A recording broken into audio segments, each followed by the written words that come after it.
We're going to talk about what happened in Paris, COP21, in December last year. The gavel went down at about 8 o'clock or so on December the 12th. And it was really quite an extraordinary international agreement. That was my 11th COP, and you're usually disappointed. Even though you're an old, seasoned attender of these things, you're usually disappointed. This one, we weren't. It was at the top end of expectations. Why did it do so much better than might have been expected when the other ones disappointed, particularly, of course, Copenhagen in 2009 disappointed? I think it was much better prepared, well-led and well-organised, and diplomatic skills of which the French are quite rightly proud. But most fundamentally, I think, it happened well because people wanted it. Now, that sounds quite a banal thing to say, but they really did want it to happen, and they wanted it to happen because there was a much deeper understanding of two key things: the enormous risks of climate change, and particularly that the route that we can and should go down, the transition to the low or indeed zero carbon economy, was an enormously attractive route, full of creativity, discovery, investment, innovation, growth, cities where you can move and cities where you can breathe and cities where you can be productive, biodiversity, much better agricultural systems for the world. That there'd been a lot of reflection on what this involved, much more than in Copenhagen in 2009, which was chaotic and cold and quarrelsome and badly prepared. Now, it's one thing to make commitments, even if they're called intended nationally determined contributions, political language, if ever there was one. But it's one thing to get commitments, and it's another thing to deliver and to make things happen. So tonight, we're mostly on making things happen. We have to recognise that this is a most ambitious and comprehensive agreement that came out of Paris that commits almost 200 countries to an action that is beyond what has been done before. To achieve that itself is a major achievement of the conference. The second point is that almost all of the people that agreed to that also agreed to these INDCs, the national contributions to specific emissions reductions, which, although they're not quite as high as perhaps we would all have liked, are a major development in people talking about specifics that they will actually do to try to reduce emissions and affect climate change.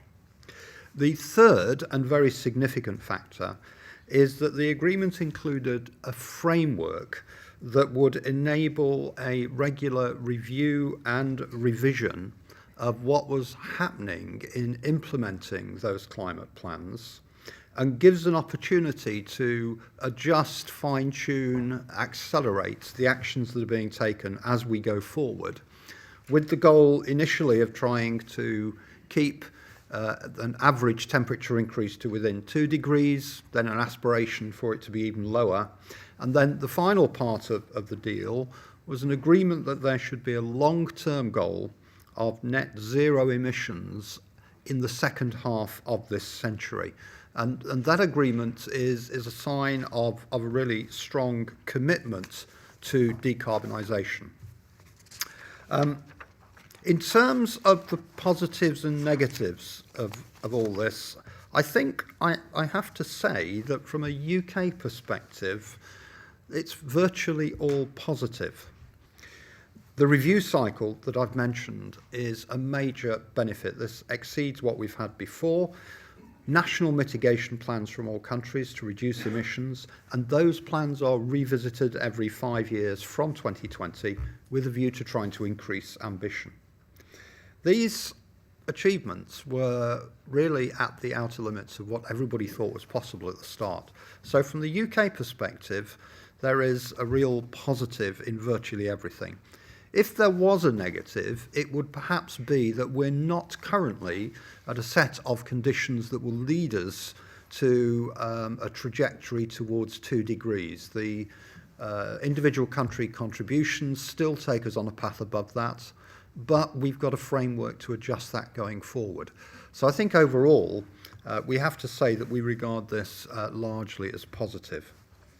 But if we summarise overall what we've got to do to take this forward, and that's the important thing, we first of all got to agree the details of all this. The principles are agreed by everybody, but the devil will be in the detail. And getting that detail agreed, ensuring that the integrity of the deal is preserved, and putting in place these mechanisms in an effective way is the first priority.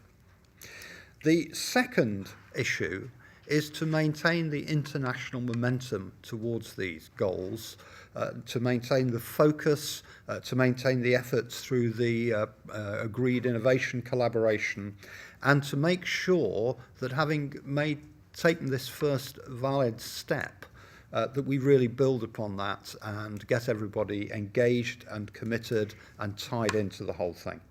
I think we should put on record the leadership of Amber Rudd and Pete Betts at Paris, who were very effective in helping along the agreement, and UK was a member of the High Ambition Group, which was a group pushing for well below 2 degrees and best efforts to get as close as possible to 1.5.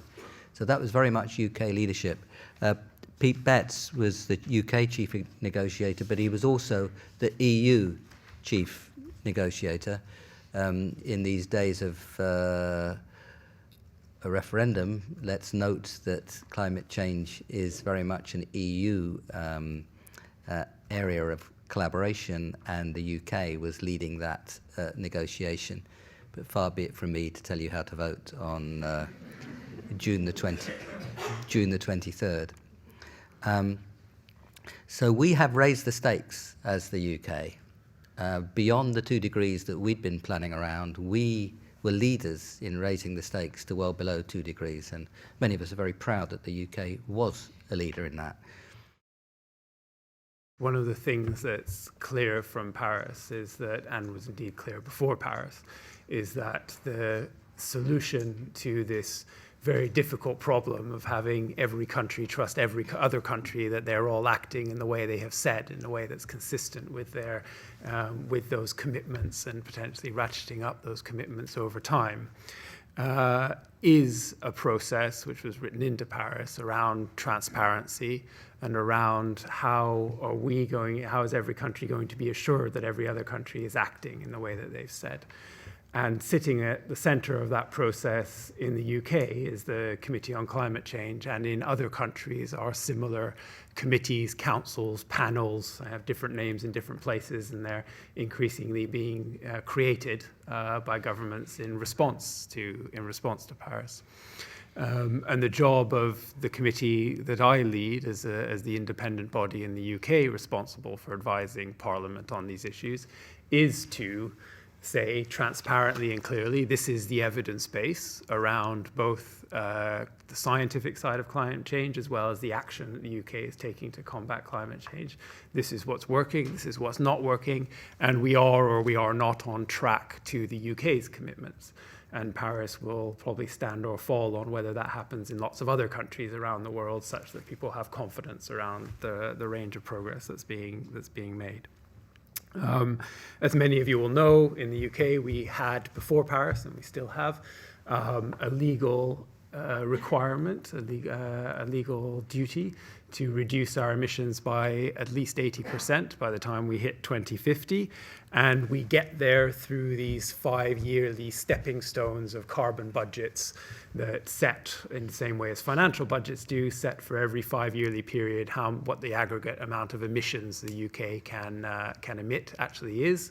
But leading up to Paris, the committee, following a year and a half, 2 years of evidence collection, analysis, hearing from a very wide range of people on all aspects of issues, advised on what is called the 5th carbon budget.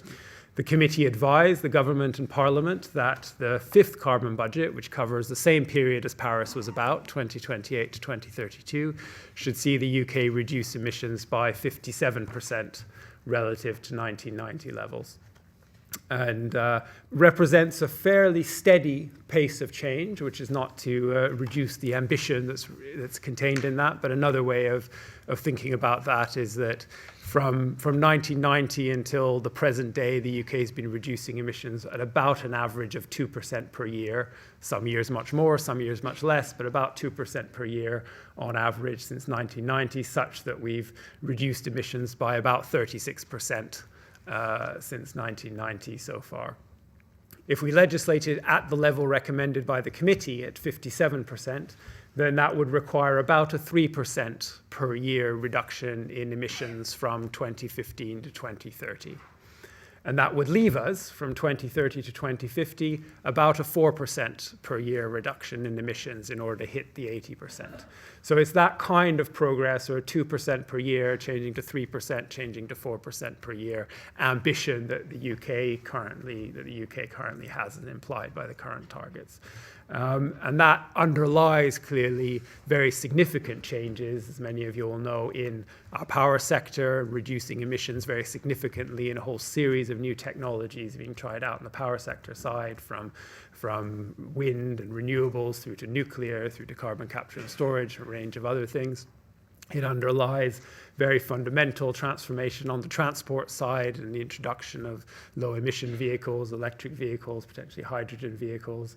It underpins transformation in heating systems and in buildings, moving from higher carbon to lower carbon forms of heat. And so there's lots of fundamental shifts that underpin a sort of slow and steady 2% to 3% to 4% annual emissions changes, which is where clearly lots of the difficult policy decisions and lots of the difficult debates come into play. We are doing a lot of work internally right now to understand the implications for the 2050 target and the pathways beyond 2050, and what the implications of Paris can be for that. And in some ways, actually, and more a personal opinion than anything else, but in some ways, I think the most interesting thing is the post-2050 framework and the ambition set out in Paris to achieve a carbon neutral world post-2050, and we can discuss precisely what that means maybe later. But what does that imply, and what types of pathways for emissions are consistent with that carbon neutral world post-2050? I think there are lots of questions that yourselves and others on the research side will no doubt be asking and no doubt be investigating, and we will be sort of the eager recipients of lots of that work in terms of trying to understand then what it means for future carbon budgets and for future pathways and policy decisions for the UK. This is an exciting and ambitious story of 2% per annum reductions so far, 3% for the next 15 years per annum, and 4% for the next 20 years after that. So this has to be a process of innovation, creativity, discovery, radical change.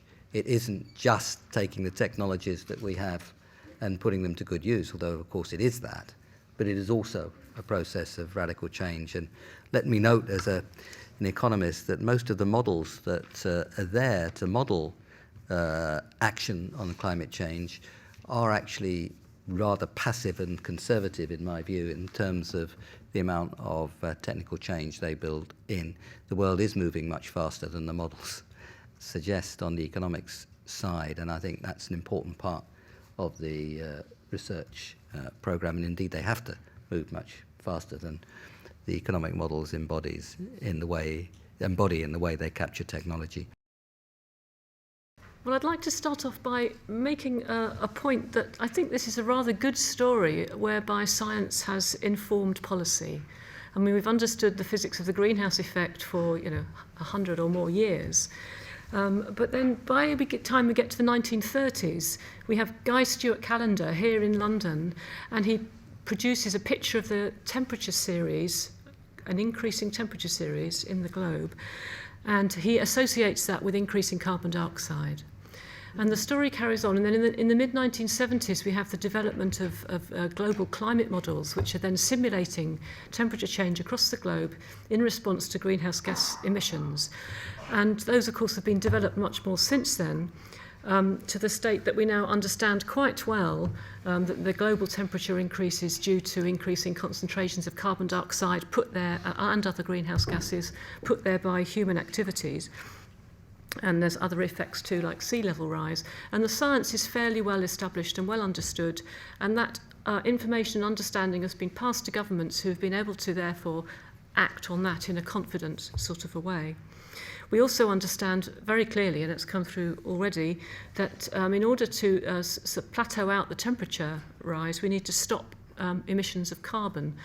And actually, it doesn't matter whichever temperature you choose. I mean, if you were foolishly to decide that you quite liked 5 degrees, you'd be happy with that. You'd still need to stop the carbon emissions, because if you don't stop the carbon emissions, the temperature will go on rising forever. So, you know, that's something we've got to do. So how are we going to do it? Well, you may say, perhaps based on all that confidence and smugness, perhaps, that we know all about the science is sorted, we can move on to the much more practical economics and political angles. And indeed, that point of view has been put through the Australian research organisation recently, CSIRO, which has decided to close down its climate science activities entirely in favour of climate impacts. And of course, it's not for me to decide what the Australians should do with public funding, but I think the message that the science is sorted is misplaced. So what do we need to know? We need to know much more about the regional variations that are going to happen with climate. We're quite clear on the global mean temperature, but regional variations, particularly in precipitation, are not very well known, or some places it's clearer than others. So, for example, it's fairly clear that the eastern and southern Mediterranean are going to be drier and hotter. It's fairly clear that the Indian monsoon rainfall is going to be increased, but other aspects of climate are much less well understood, and what will happen in the future is less well known. What does this mean for the UK from a science perspective? We need to predict local changes in climate impacts and adaptation, and this will include, the necessary science includes the development of an improvement of global and regional climate models. Is it possible to predict the floods that happened in the UK the last few years? Would it have been possible to predict the European heatwave that happened in 2003? I think probably not. But understanding the risks and variability of these things is very important. And of course, the resulting impacts on water availability, agriculture, food and health, and the other things here all requires science. My view is that this was the most significant event in human history. Now, before you all dismiss that out of hand, let me explain why I think that. And as I'm explaining, maybe you could think, okay, so what was more significant? 3 lines of argument: the stakes, the scale, and the scope. First of all, the stakes. For the first time at one of these summits, we heard world leaders, one after the other, say it like it is for the most part. This is about the survival of the global economy, of civilization, indeed life as we know it on the planet. One after the other they were saying that. The Pope was most graphic the evening before. He said, we are at the limits of suicide. Get on and deal with it. So the negotiators had a clear articulation of the full extent of the problem. Never been anything like that in human history. Then the scale. 195 governments adopted this agreement. That is, according to most websites, every country on the planet, many of which are sort of at war with each other. North Korea was there. They didn't say much, but you know. And you said, as Nick said, there was something vaguely wonderful about this. It really fed hope in it. It wouldn't have been enough if, of course, they hadn't agreed something with teeth, but they did. The scope, and I think there are 4 things. First of all, the goal. No one's mentioned 1.5 degrees yet. That's in there. Best efforts for 1.5 degrees, and it's well under 2 degrees. They're very clear on what is required to do that. Decarbonisation, Now, why did they do this? Obviously, the scientists were telling them behind the scenes, look, fix this, or, you know, everything else we do won't amount to a hill of beans, and all our squabbles will just look like, you know, fleas bickering on the back of a drowning dog, as an Australian once said. But it was also, there was a second thing, it was the non-state actors. It was amazing to watch this. For 2 weeks, virtually every segment of society had been roped into this process, and they were all egging the governments on and each other. Every day there were big announcements, and, you know, I could do a long list of this, and I describe it in my book and the run-up to it. But, you know, you had states like California boasting about their many achievements, cities. 1,000 cities committed to 100% renewable energy supply. Some of them, like Sydney and San Diego, as early as 2030. Companies, more than 50 of the world's biggest companies, committed to 100% renewable supply across their supply chains. Some, if you please, as soon as 2020 in the case of IKEA, 2030 in the case of Unilever. And they were all egging each other on. Regulators were there. For the first time, we heard real teeth from the world's regulators. And if anyone missed the performance by Mark Carney and Michael Bloomberg, you can see it on YouTube. And it's well worth watching. If you are a financial institution or an energy incumbency company, you haven't seen that, please watch it and listen very carefully. The UK, real positives in everything? I don't think so, not in energy policy. We are not going to be able to come anywhere close to what has to be achieved in terms of energy trajectory with the current crop of energy policies we have. We can't frack in this country. You can't do that and get below 2 degrees, much less anywhere close to 1.5, which the UK has nominally signed up to. You can't engage in a scorched earth policy holding back your clean energy industries in order to make space for the most expensive power plants in the world, like Hinkley C. You can't do that and be consistent with what you've adopted in Paris. We, every year, ask CEOs what's on their mind, 1,200 of them, and we ask them, just as we were going into Paris, a whole range of what is your biggest issue. And, you know, we're thinking, you know, slowdown in China, Brexit, terrorism, Middle East crisis. 43% of them said climate change is a top 3 business issue for them. And I think the fact that has held up through the last 5-6 years at broadly that level with everything else they've had to deal with shows that it is very much a business issue. Going into Paris, I was somewhat sanguine about whether they would see a Paris Agreement as being important. The same survey had said that it was the least important driver of action, and therefore I was rather expecting to see none of the private sector. I was completely wrong. The CEO attendance, the participation, Jeremy's spoken about Carney and Bloomberg's fantastic performance, you know, very engaged. And why are they there?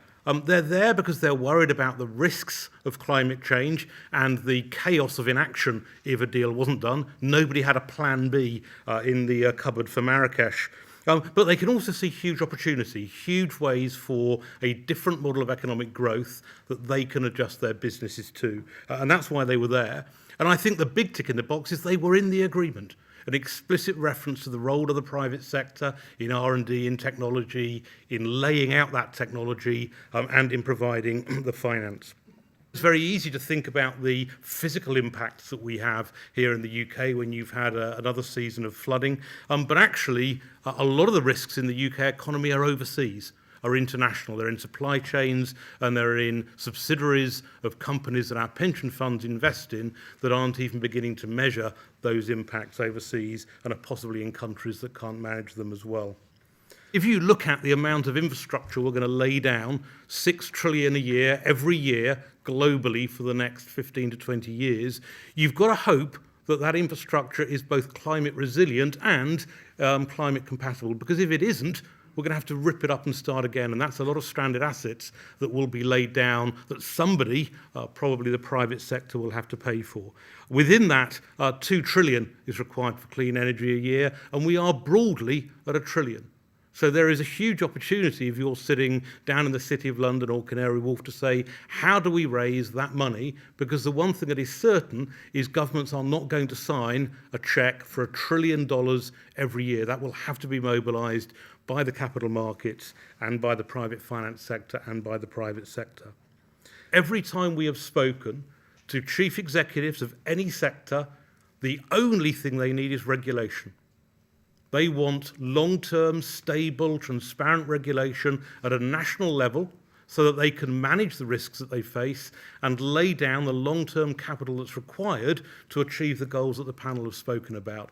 So I think if I leave one message, it's about what regulation can achieve. And something that'll surprise you, the UK economy last year decarbonised at the fastest rate of any economy globally. On a carbon intensity basis, 10.9%. That was largely driven by a reduction of carbon emissions in energy, a combination of less coal, more renewables, and better energy efficiency. That is happening because of regulation. To maintain that rate of pace, we'll need longer-term, consistent regulation laid down by this government. But the economy still grew 2.6%. So there is no incompatibility between decarbonisation and growth. I want to pick up on this issue of energy policy because there are a number of opportunities for low carbon energy which have consistently been held back by government. And I think it would be really good to hear why we're not supporting solar, why it looks as though we will not be supporting the Swansea Bay Tidal Lagoon, which could generate a fleet of lagoons around the whole of the UK, coming in at less than nuclear as a strike price. And I think that unless we have a coherent energy policy, we will not get the changes, and I'd like the panel's comments. There is support for a range of new technologies, and at the moment, particularly in the field of offshore wind, to support the deployments. And the rate at which that's being supported, the strike prices for that, which you can see quite easily on the internet, are of the order of about £120 per megawatt hour generated. Solar has been the recipient of support for about the last 6 years. If you look at the rate at which the price of solar systems have come down, the argument has been, and the decision has been taken, that the industry no longer needs support at that level and can trade economically, and that's a political decision that's been taken on that. Swansea Bay, I really can't comment on Swansea Bay because that's still a proposal that's under discussion. You will have read that the government has decided to commission a review of the potential of tidal lagoons and other tidal power systems to contribute towards the UK. It's in commercial negotiation and discussion with a project developer. So other than saying it's still something that's on the table, I really can't say anything else about that. But it could be the case that the extraordinary learning by doing and discovery we've seen in solar could also apply to lagoons. So it's not just a matter of sort of reviewing technological possibilities. The learning by doing part of the story we've seen right across the board is very important. Do you think that might be taken into account? Oh, I'm sure it will be looked at as well. They're very different. A lot of the cost reduction has come about in solar, has come about through phenomenal reductions in the factory cost of the solar PV panels and modules that has resulted from incredible levels of investment in China, who have more or less eliminated everybody else from the market. I think when you look at tidal lagoons, the dynamics are different. Doesn't mean it's not possible, but you're dealing there with very large civil engineering projects backed up by fairly mature technologies of hydraulic turbines. So it's a different dynamic. I wouldn't say it wouldn't happen, but you've got to look carefully at how it might happen there. The Paris Agreement, the Republicans in the Senate and all Republican presidential candidates have made clear that this is not binding on them and that a potential Republican administration would not be bound by the Paris Agreement and the pledges. The Chinese and the Indian negotiators have already said that if the Americans renege on what the Obama administration has pledged, then all bets are off, and their pledges would also be reassessed in light of American going against what they pledged in Paris. So isn't there a realistic chance that there will be some foot dragging and some serious crisis in this nice agreement? Now, the first thing is that the United States is a complicated, varied place. And, for example, Governor Jerry Brown got re-elected as governor in California with nearly 60% of the votes on a very explicit, quite strong emissions reduction program, which looks something like Europe. Mike Bloomberg implemented quite strong changes in New York. Now, we know that California and New York are not America, but the Pew Foundation estimated that around a half of US GDP is in cities and states with quite strong climate policies. So the first thing is that the US is a very differentiated place. But we do have to recognize that a Republican president might be considerably less enthusiastic about these issues than a Democrat. I have no idea whether Mike Bloomberg is going to run as an independent. We have to wait and see. So US is very varied and a lot of action which is not federal. Second is that a lot of US firms, and Jeremy emphasized this, take these issues extremely seriously. And they will be thinking about not only their ways in which they can save energy and be more responsible, but they'll be thinking of what their customers and investors think about that too. And there's going to be very strong pressure. There's going to be strong financial regulation around these areas too. So firms around the world are going to have to take this very seriously. Next, an enormous amount now of what countries and cities have to do, and indeed firms have to do, is very clearly in their self-interest, all the way from cutting costs and energy efficiency through to pollution and congestion in cities. So there's a tremendous amount of dynamism here in the system.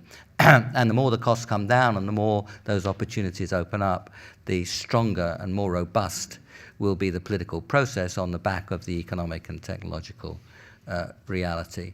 Now, India and China, then one final point.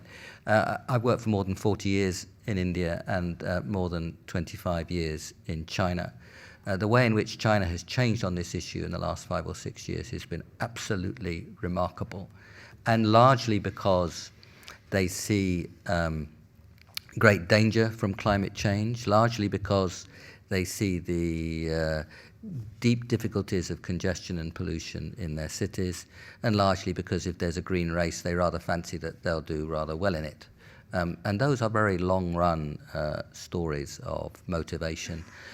India has been a little behind in looking at that, but India's cities are much more polluted than China's. 13 of the top 25 most polluted cities are in India. The politics is changing pretty strongly in India as well. Big question marks around the growth of coal in industry in India. We'll have to see how that is resolved. But a tremendous amount of what India and China is doing, they're doing because they see its importance and its attraction to themselves on top of, and indeed perhaps in some cases more importantly than, the effects on climate change. Business is going to have to go through the transition from high carbon to low carbon economic growth. If it doesn't, then actually the outcome that the world achieves is quite disastrous. Mark Carney, when he spoke at Lloyd's of London, releasing a report that I was one of the reviewers of, described climate change as the biggest threat to financial stability that is currently not being managed. And I think the reason he then went to Paris and got Mike Bloomberg to put in place this FSB task force is exactly this point. Unless business shows how it's managing down the risks, capturing the opportunities and evolving a profitable model that is far lower carbon, then its stakeholders and critically the people that own it, the institutional investors, the pension funds and the people in this room, will drop the companies that represent the highest risk and will move quite logically to those that represent the lowest risk. So actually, the ability of the markets to help us achieve the problem we're trying to tackle, together with regulation that I've spoken about, is to me the killer combination to this solution. I just want to stress the point that the science is not complete and that we still need a lot more work in understanding regional climate variability, the risks from extreme events, and also the relationship between physical climate change, the biosphere, the natural environment, and also the agricultural infrastructure. All of this requires a lot more scientific investigation than we've currently had available. And another aspect that hasn't really been touched on, only slightly, is the relationship between climate change and health. We've heard about the co-benefits of reducing air pollution in cities, but there's a number of other relationships between health of the world, vector-borne diseases, transmission of other diseases that were responding to climate change, and there's a lot more work needs to be done in those areas. Sitting at the heart of sort of the Paris Agreement, which is part of what we're discussing today, is, as you all know, a collective action problem. Is that it's much cheaper, less expensive to tackle all of these issues if everybody is acting rather than if only one or two people are acting. That requires the types of transparency and the reflection on the advice and the reflection to government of the balance of evidence across all these different range of issues that we've been debating tonight. And to the extent that the committee that I run has an important role in the UK in terms of its statutory remit and its legal powers in that debate, in a sense, the biggest risk to us is that there is good, robust evidence, that there is research, that there is evidence from business that we are not aware of, and therefore we cannot feed into that debate and feed into the synthesis that we provide to government. And so it's an open invitation in that respect, to the extent that people feel that there are aspects of the debate that we're not fully aware of, or that there's strong evidence in particular areas that we haven't heard about, to make sure that we do hear about it, because it is our job then to provide that independent synthesis for Parliament and for government to resolve these difficult policy debates that we've been hearing about. Apple is going to be mass producing solar-charged electric vehicles 4 years from now. Now, you overlay on that what everybody else is going to be doing in terms of highly disruptive, decentralized technologies, and you put on top of it the remarkable progress of the information revolution, which really hasn't happened yet. And you get a sense for how fast this can grow. And this is why someone like me, who has drilled through a methane hydrate and is terrified of what's happening in the Arctic, can still have cautious optimism. It's not a case that you can make quickly and easily, but I think it is so compelling and it's so exciting and therefore so tragic that the people down the road here are not getting the advice they need to understand the opportunities that are going to be seized elsewhere in the world, whatever we do here in the UK. The task of decarbonising from where we are is getting harder. It's easy to do the first bit. Last year, we decarbonised by something in excess of 8%. When you break that down, part of it's due to temperature, and part of it's due to financially induced switching from coal to gas. Those are either not guaranteed or not repeatable. We can't do it twice. And therefore, in looking forward, one of the key concerns that we have is that the current solutions open to us are simply not up to the task of our ultimate target. And so one of the things that is absolutely critical is that we continue to develop and to innovate, not only in technology, but in the financing, the markets, the business models, the whole way that we take things forward. So for that reason, I think it's something that we should recognise that quietly the UK has also taken a lead in this international coalition of countries developing new technologies to try to drive down the price of clean energy.